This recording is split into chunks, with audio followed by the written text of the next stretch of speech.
사랑합니다. 성도 여러분, 월요일 아침 냉천불의 아침 말씀 묵상 시간입니다. 이 한 주간에도 하나님께서 놀라운 은혜를 주실 것을 믿으며 말씀으로 한 날을 시작하십시다. 말씀 봅니다. 히브리서 13장 14절부터 16절 말씀을 보도록 합니다. 히브리서 13장 14절에서 16절 말씀. 우리가 여기에 있는 영구한 도성이 없으므로 장차 올 것을 찾나니 그러므로 우리는 예수로 말미암아 항상 찬송의 제사를 하나님께 드리자. 이는 그 이름을 증언하는 입술의 열매니라. 오직 선을 행함과 서로 나누어 주기를 잊지 말라. 하나님은 이 같은 제사를 기뻐하시느니라. 아멘. 이 말씀을 더 잘 이해하기 위해서 특별히 예수로 말미암아 항상 찬송의 제사를 하나님 앞에 드리자. 그리고 이것이 그 이름을 증언하는 입술의 열매라고 말씀하고 16절에서는 오직 선을 행함과 서로 나누어 주기를 잊지 말라. 하나님은 이 같은 제사를 기뻐하신다 말씀합니다. 이것이 성도의 삶이죠. 당시 초대교회가 부자가 아니었습니다. 고난 중에 있었고 가난하였고 힘들었으나 그럼에도 불구하고 그들에게 이런 삶을 살라 권면하고 있습니다. 이것에 대해서 우리가 여러 번 살펴보는 것처럼 갈라디아서 5장 16절부터 18절의 말씀에 잘 나타나 있죠. 열매 맺는 삶입니다. 내가 이르노니 너희는 성령을 따라 행하라. 그리하면 육체의 욕심을 이루지 아니하리라.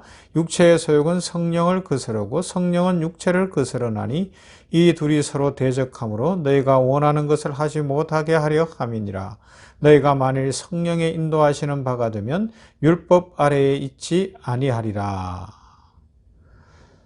우리는 요한복음 8장 이 가늠한 여인 현장에서 잡혀온 여인에 관한 사건 속에서 주님이 말씀하신 너희 중에 죄 없는 자가 먼저 돌로 치라는 말씀 앞에 서면 다 죄인인 것을 인정할 수밖에 없습니다.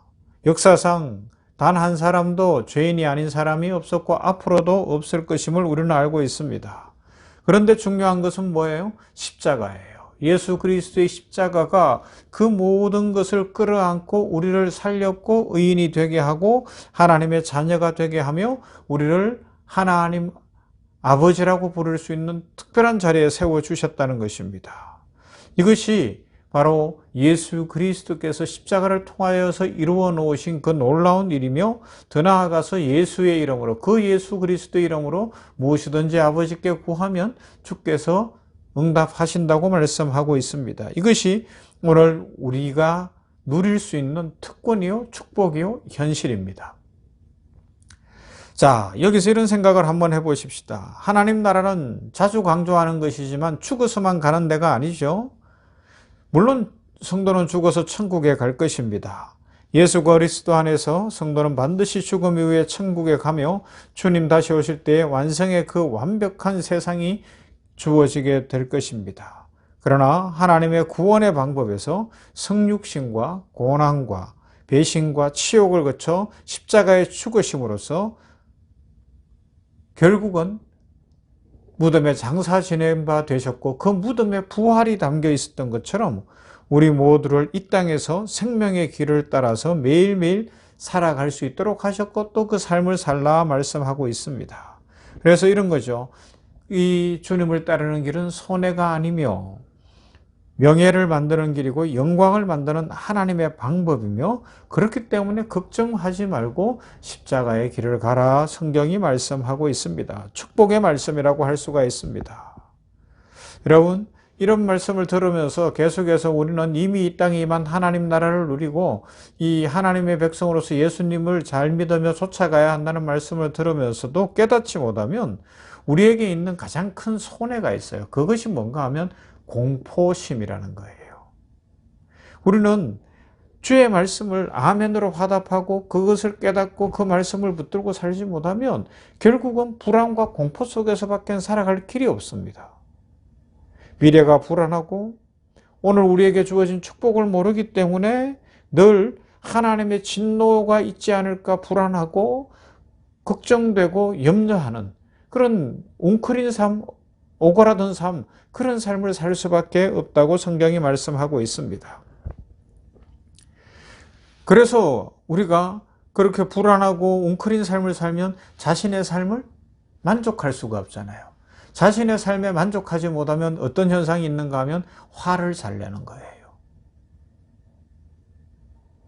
남의 약점을 잘 보게 되는 거예요.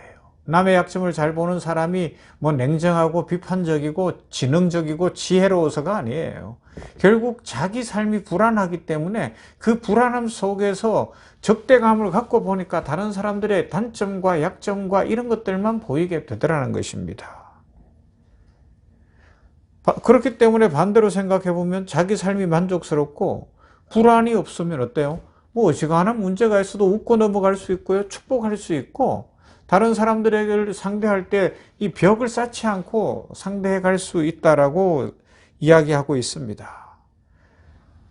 그러하기 때문에 오늘 성경은 뭐라고 이야기하는가 하면 바로 이런 이야기인 거예요. 예수로 말미암아 항상 찬송의 제사를 하나님께 드리자. 이는 그 이름을 정언하는 입술의 열매니라. 오직 선을 행함과 서로 나누어 주기를 잊지 말라. 하나님은 이 같은 제사를 기뻐하시느니라. 바로 그 말씀하는 거죠. 우리가 이미 불안을 넘어서서 자유할 수 있고 만족스러운 삶을 살 수 있다. 그래서 도덕 윤리를 이야기하는 것이 아니라 성령의 열매에 대해서 말씀하고 있는 겁니다. 성령의 열매를 맺을 수 있다. 세상과 다른 그런 삶을 살 수 있다고 말씀하고 있습니다. 이것이 진정한 은혜임을 보여주고 있습니다. 여러분, 우리는 하루아침에 사람이 막 변하는 건 아니에요. 그러면요, 하루하루 매일매일 조금씩 예수님 닮아 성장해 가는 것입니다. 날마다 자신을 돌아보고 나에게 주어진 축복과 특권을 생각하고 찬송의 제사를 드리기를 애를 쓰며 사랑을 베풀고 성령의 열매를 맺어가는 거죠. 그것을 어떻게 할 수 있어요? 자기 삶의 만족을 갖는, 십자가를 바라볼 때 첫 번째 가져야 되는 마음이 감사합니다. 그러면서 당연히 따라오는 마음이 만족인 거예요. 하나님, 십자가로 나를 영원히 살게 하셨고 이 땅에서도 복을 누리게 하셨으니 감사합니다. 만족합니다. 그러면요, 화를 내고 비판하고 짜증내는 것이 아니라 축복하고 섬기고 사랑하며 살아갈 수 있는 줄로 믿습니다. 오늘도 우리 모든 성도들이 이 진리를 깊이 깨닫고 찬송의 제사를 드리고 사랑하고 섬기고 복을 누리며 이웃을 복되게 하고 우리의 삶에는 자유와 평강이 가득한 은혜의 삶을 살아갈 수 있기를 주님의 이름으로 축원합니다. 사랑과 은혜가 풍성하신 하나님 감사합니다.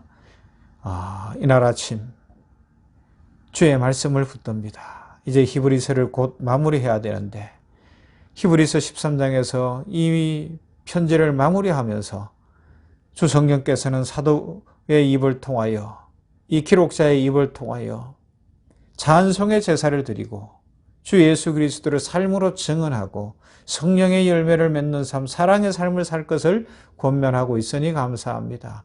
이것이 성도가 누리는 삶이요 성도에게 이미 주어진 축복이라고 말씀하시니 더욱 감사합니다. 아버지 하나님, 불안과 그래서 염려와 짜증과 화를 내는 삶이 아니라 여유가 있고 확신이 있고 기쁨이 가득하고 축복하고 나누고 베풀고 사랑하는 삶으로 우리들이 변화되게 하여 주시옵소서. 이 한 주간을 올려드립니다. 시간을 창조하시고 시간의 주인이신 하나님, 우리에게 주어진 이 시간, 이 크로노스의 시간을 카이로스로 만들어가는 복되고 아름다운 인생 되게 하여 주시옵시고 우리 성도들 한 사람 한 사람 기도의 소원을 이루시며 삶의 복을 더하시고 하나님의 은혜로 충만케 하시사 찬송의 제사가 넘치게 하여 주시옵소서. 예수님 이름으로 기도하옵나이다. 아멘. 찬송합시다. 379장 내 갈 길 멀고 밤은 깊으나 빛 되신 주 함께 하십니다.